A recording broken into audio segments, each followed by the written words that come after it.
Hello, and welcome to our pricing podcast, Pricing Interviews with the Experts.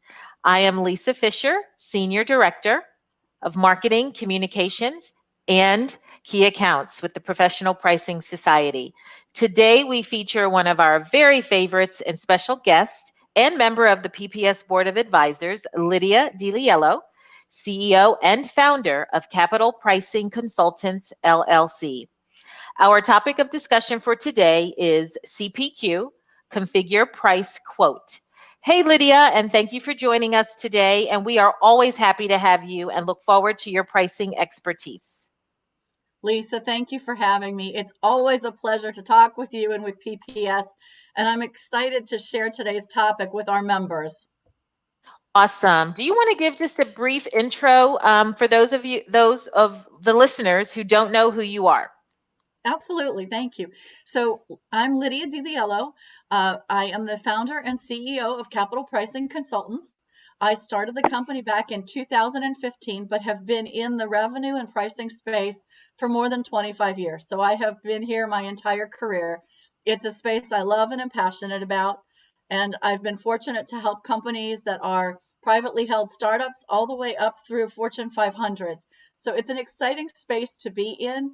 And I look forward to sharing what I've learned along the way to help all of the members so that they don't make some of the mistakes I did coming up. Awesome. And we certainly appreciate it, Lydia. So we'll just jump right into this awesome topic. What actually is CPQ? Tell us about it. So CPQ stands for Configure, Price, and Quote. And you know, Lisa, it's a lot like fashion, that thing about cyclicality and everything old is new again at some point on a time horizon. So Configure, Price, Quote was actually meant for manufacturers back in the 1970s. So we're talking literally 50 years ago. And it was a way to track a manufactured part from the point where it was being configured and built all the way up through the time when it went out the door with a price. However, back then, pricing, generally speaking, was not very sophisticated. Certainly wasn't looked at scientifically like we do today. And so that price represented generally a cost plus or perhaps a margin percentage. And that is all that it represented. So it was a very basic price system. So that price piece was small, but configure and quote were the two heavy pieces back from a manufacturing standpoint.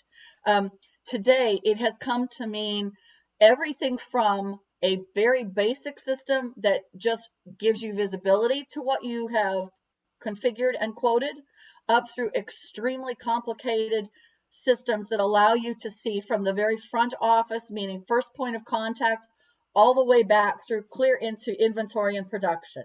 So really a broad area to cover. Awesome. So what is the power of CPQ and why all the buzz, do you think? So I see the buzz being generated now because of the sophistication of data and data integration in systems. Again, as we have looked at the timeline, even in the last 10 years, if we look at how much data we have today that we did not have access to a decade ago, 20 years ago, as the software companies have gotten more and more sophisticated in what they can provide us and the metrics that they can show us around that data, we are now requiring of the software providers and of our companies and of our shareholders very specific pieces of data on a continuous basis. And so knowing, for example, that you can know your plant is behind on a specific part before your customer actually comes in and orders it, so that you preempt that whole problem of an angry customer 3 weeks into production because you're now going to be a month late, is hugely valuable to any company, and there's tremendous power in it. So understanding the power and the depth of that data, I believe, is creating a tremendous amount of buzz. And I think that comes from all angles, regardless of where someone sits in an organization. Understood. So, Lydia, is there confusion around CPQ? There is tremendous confusion, Lisa. Again, because of how it's being represented in the marketplace. So I like to talk about the little p and the big P relative to pricing, because some CPQ systems say, oh, we do pricing. And what they mean is that they will take a number, a value, and they will translate that through your system so that it goes to the end customer on the quote document. But we're not talking about the kind of pricing that involves customer segmentation, that involves optimization in pricing, that involves whether what region of the country or the kind of product or the loyalty of that customer, none of those dynamics, but rather just a very simplistic mathematical model, if you will, that creates that price. So I call that the little p. And then there are software systems that offer very, very sophisticated pricing, which does take into account all the things I just mentioned, like optimization, customer segmentation, kinds of product, loyalty of the customer, region of the country, any criteria that someone could possibly want to add. These pricing systems will accommodate, including the different modes of pricing, whether it's negotiated or contract or list or matrix. Many distributors use matrix pricing. And so I think what listeners want to be really careful of when they begin to look at CPQ systems is to ask the vendor to actually show them examples with their own data so that they can walk through and conceptually understand on their own terms. Because I also feel that what adds to the confusion is when you're looking at somebody else's data, it's very hard when you see something one or two times to assimilate that into, and what exactly does this mean to me and my business? So really important to ask pointed questions, ask to see examples with their own data in it so they can begin to understand what's really involved. And just like price, configure and quote also have their own challenges relative to complexity. What is complex for a chemical company, for example, in a configuration could be literally thousands of components to create one chemical, where for a manufacturing company, they feel they are very complicated at, let's say, 100 parts that go into an end product. So order of magnitude can be very different, and you want to make sure that the software will allow you as a company to grow and deal with your order of magnitude as you grow. So that's something else for our listeners to make sure that they're watching for as they go through this. And then finally, on the quote document, quotes mean different things to different people. For some people, a quote is, okay, it's Lydia's name as the customer, and she wants 10 widgets, and they're going to be sold at $10 each. The total bill's $100, and here's a brief description of the widget. And for other customers, they want a complete literal build out of for widget number 1, we used 8 parts of this and 5 parts of that and 6 parts of the other. So extremely, extremely detailed, common in process companies, common in chemical companies, or industrial companies, where that quote could be literally 40 pages long, and that's for a modest sized quote. Extremes would be 100 pages, and it is not always relational between number of pages of the quote and the amount on that quote. So a quote of 40 pages could be a $100,000 quote, and a quote of 100 pages could actually be $10,000. So okay.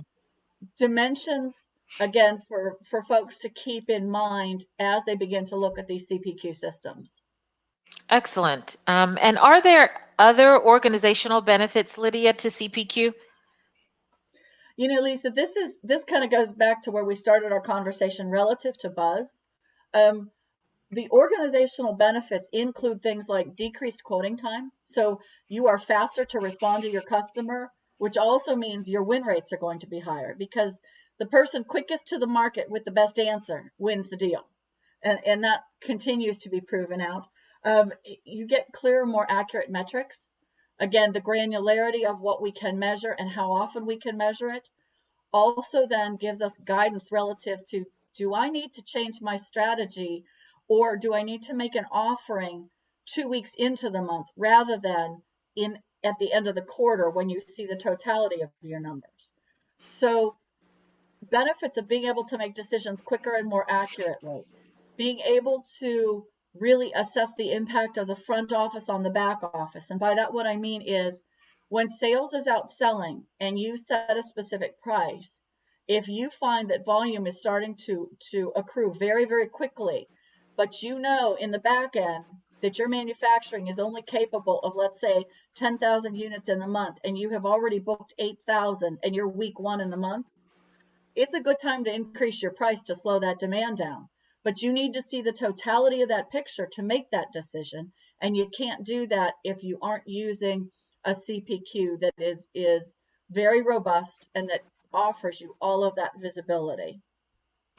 I heard two running themes, Lydia, just as we've been chatting. I heard integrated data and powerful, clear information. So once a customer or a client has both of those things, what do they do next? So the next thing that they do, and you're absolutely right, Lisa, those are the two driving themes for any CPQ. They want to go around and along with that clear, actionable data, they want to go through their organization, most especially with the key stakeholders, and ask what reports their key stakeholders are currently using and what they like about those reports and what they don't.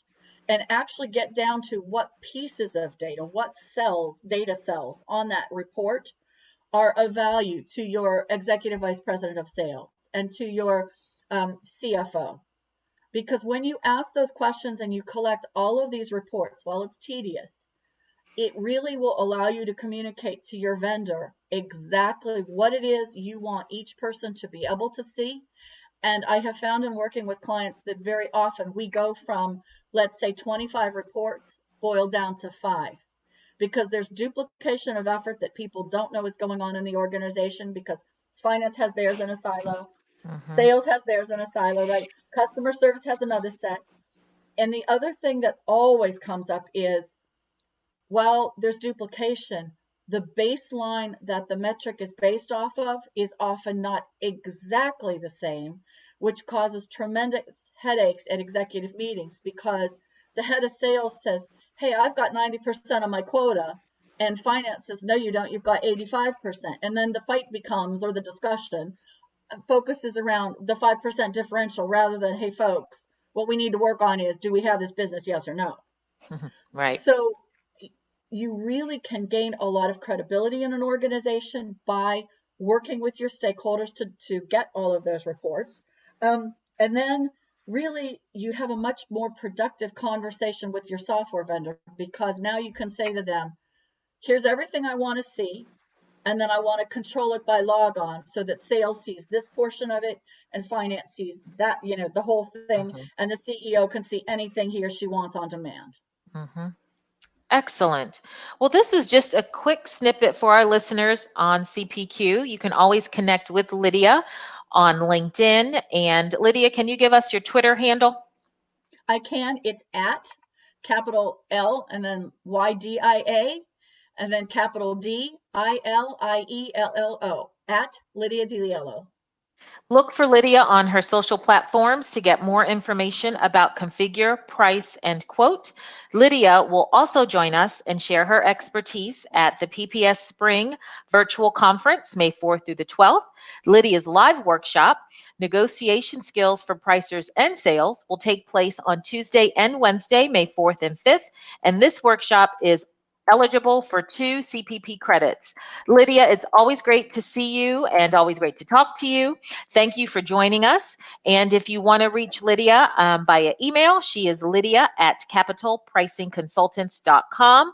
Again, follow Lydia on Twitter at Lydia Di Liello and connect with her on LinkedIn. And for additional information about all of our upcoming events and other offerings, please visit the PPS website at pricingsociety.com. We are dedicated to pricing training and education. Get social with PPS and subscribe to our blog, The Pricing Authority, and follow us on Twitter at Pricing Society. And don't forget to connect with us on the largest pricing LinkedIn group, the Professional Pricing Society. Join the pricing conversation and stay tuned for our monthly pricing podcasts, where other industry experts join us to share their best pricing practices. Lydia, thanks again, and we will talk to you soon. I look forward to it, Lisa. Thank you so much.